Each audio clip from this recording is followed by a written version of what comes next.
pas ici. Il est à la droite du Père. Et il habite dans un homme aujourd'hui qui nous a envoyé ce soir pour la consultation.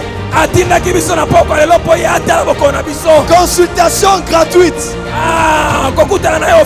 Traitement gratuit.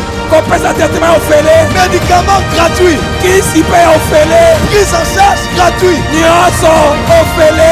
La seule manière de payer, c'est ta foi. Car rien n'est impossible à Dieu. Il y a 5 choses qu'on ne cache pas. Première chose qu'on ne cache pas, c'est la fumée. Partout il y a, ça va sortir. Deuxième chose qu'on ne cache pas, c'est l'amour. Quand 2 personnes s'aiment, on le fera. Troisième chose que l'on cache pas, c'est la grossesse. Ça ne recule pas, ça va se manifester. Quatrième chose qu'on ne cache pas, c'est la joie. Là où il y a la joie, on peut la voir être manifeste. That's a papa. That's a papa.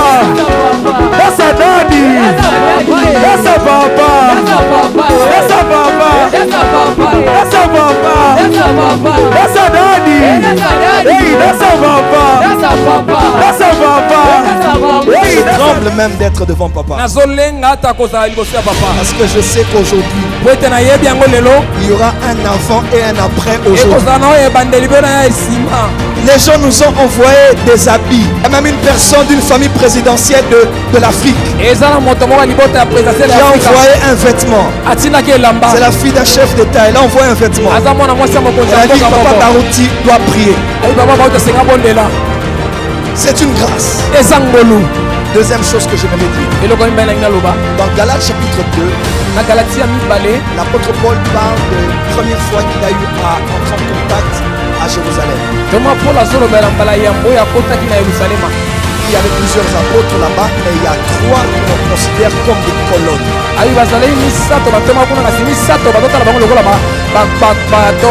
Il y a dit Pierre, Jean et Jacques. C'était les 3 qu'il avait vus quand il s'est métamorphosé dans Matthieu 17. Paul les appelle les colonnes. Nous sommes tous enfants de Dieu. Pour la plupart, nous sommes serviteurs de Dieu. Mais tout le monde n'est pas une colonne. Je ne sais pas à qui je parle ici. Tout le monde n'est pas une colonne. Certains sont des briques. D'autres sont des câbles. D'autres sont la moquette. Mais dans une maison, pour que la structure tienne, il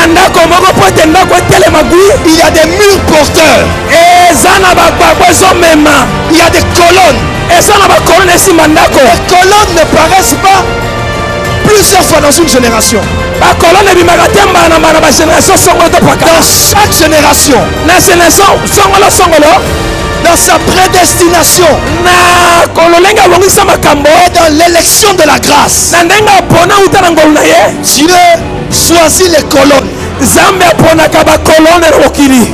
Et dans ce pays, dans cette génération, même moi je suis serviteur de Dieu. Mais le patriarche est une colonne.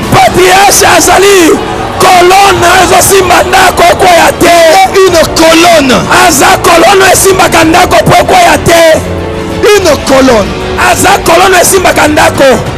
J'aimerais vous rassurer. Peut-être que vous ne réalisez pas que l'homme est parmi nous. Il a 48 ans de ministère.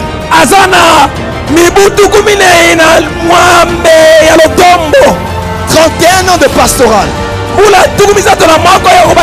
L'église de Rigini a plus de 40 000 personnes. Donc s'ils viennent ici, la 11e, 12e rue sera bloquée. L'église a des extensions dans le monde entier.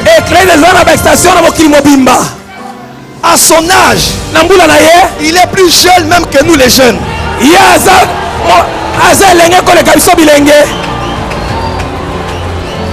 a une vigueur.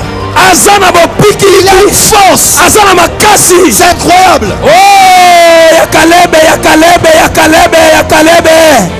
Ah, même les jeunes gens sont seuls. Ceux qui se confient à l'Éternel renouvellent leur force. Est-ce que les aigles sont là? Amen. Ils prennent le vol de l'aigle.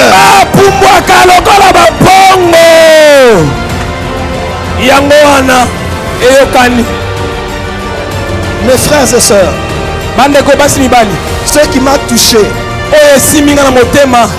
c'est l'humilité que papa a. Frère, Bishop, nous là on n'a rien. Mais tout le monde a ramené Tito Komi. On n'a rien. Je suis allé chez papa, excusez-moi. Pardonnez-moi de dire. Les voitures qu'il y a dehors et qu'il y a dedans.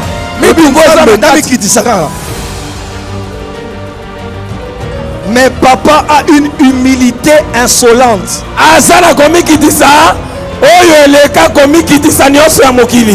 Il parle avec tout le monde. Des chefs d'État, des généraux,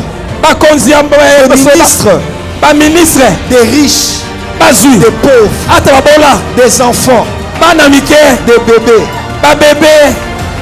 Les gens qui ont des bonnes réputations, même les gens qui ont des mauvaises réputations, il a le ministère de Jésus-Christ. Et il aime tout le monde.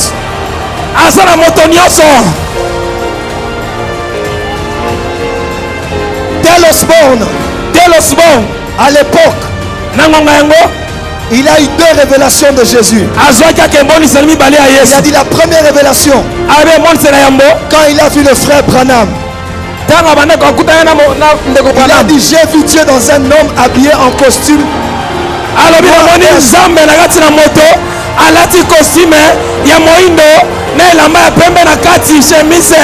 Moi aujourd'hui, j'ai vu Dieu par un homme. Il est congolais. Il prêche. Il ressuscite les morts. Il guérit les malades. Il prêche Jésus. Est-ce que vous êtes prêts ce soir? Est-ce que vous êtes prêts ce soir?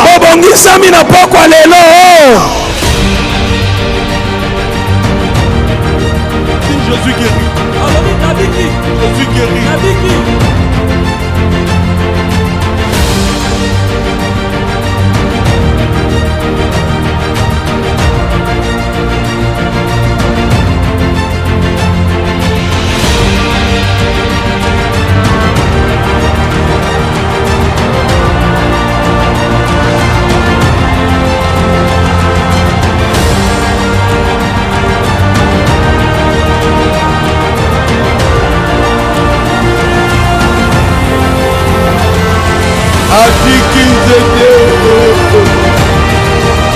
Elle a jeté, c'est le dire.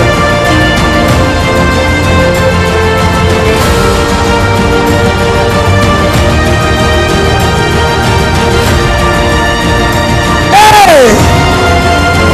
Écoutez. Yoka nano. Écoutez. Yoka. Le frère Branham a dit. Les hommes croient en ce que Dieu avait fait. Ils croient en ce que Dieu fera. Mais ils ne veulent pas en croire ce que Dieu fait aujourd'hui. Et pourtant Dieu se révèle comme je suis. Aujourd'hui, c'est le temps de démontrer Jésus.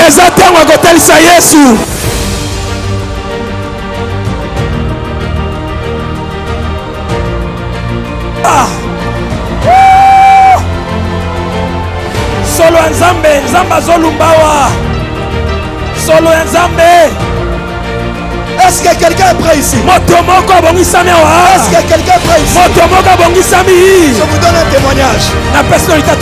Papa me disait, il est dans la voiture. Une voiture vient en face. La voiture est entrée dans leur voiture. Mais leur voiture est devenue transparente. Quand ils entraient, ils traversaient la voiture et ils criaient Jésus. Et ils sont passés de l'autre côté. Le Dieu des signes, des prodiges et des miracles est vivant.